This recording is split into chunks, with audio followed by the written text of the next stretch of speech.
All right, good morning, good evening, good afternoon, ladies and gentlemen, citizens of YouTube. This is Pastor Dow. Morning breakfast bread. I don't know how the chair is up there. Anyway, the old Proverbs 27:17. Iron sharpeneth iron, so a man's countenance sharpeneth his friend. What does that mean?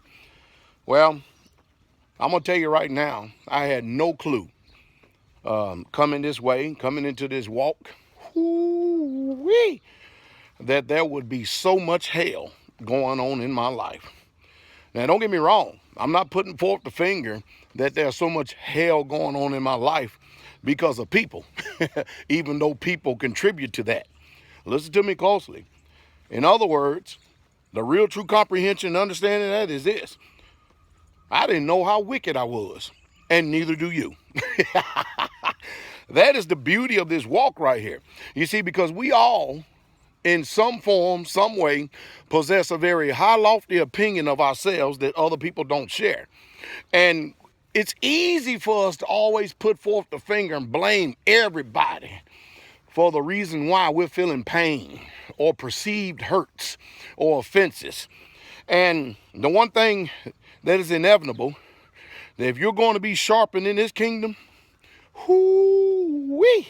you're going to have to get around people who you just don't get along with very well. And you're going to be open. You're going to be honest. You're going to start communicating. You're going to do all these things. Yeah, you do. Every single one of them. You're going to do all these things that you hate doing. And that's actually crossing the Rubicon. In other words, as much as you avoid transformation and the renewing of your mind, you're going to avoid peace, long-suffering, happiness, joy, all the things of the kingdom. You're going to avoid that because you know why? You think that going the path of least resistance is going to perfect you. And nothing could be farther from the truth. As a matter of fact, taking the path of least resistance, the only thing it does is it solidifies your fleshly base. It solidifies how carnal you are in mind and in spirit. And that's the reason why that there's a difference between those of us who live set apart and live with each other and then those who don't. You know, it's easy to live out there to where I have nobody but me and my family. And, the truth is we can get along better with the world than we can with saints.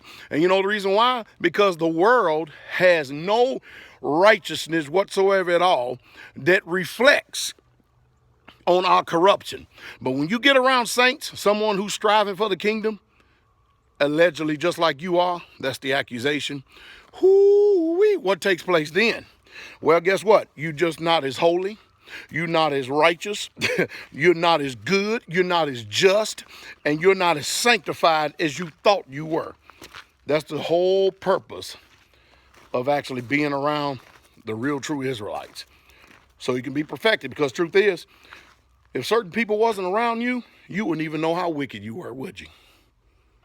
Consider what I say, and the Most High give you understanding. The truth is, most of you continue to keep rationalizing, you continue to keep justifying, and you hate the sanctification process. Oh, you love Yah. Oh, you loved it, but you hate the sharpening process. You hate it. And guess what? Saints of the Most High Yah is the tool and the instrument that the Most High Yah is using in order to perfect you. And some of you still don't get it. Even after all this time, you still don't get it. All you're doing is prolonging death. Man, that's got to be agonizing, huh? Woo!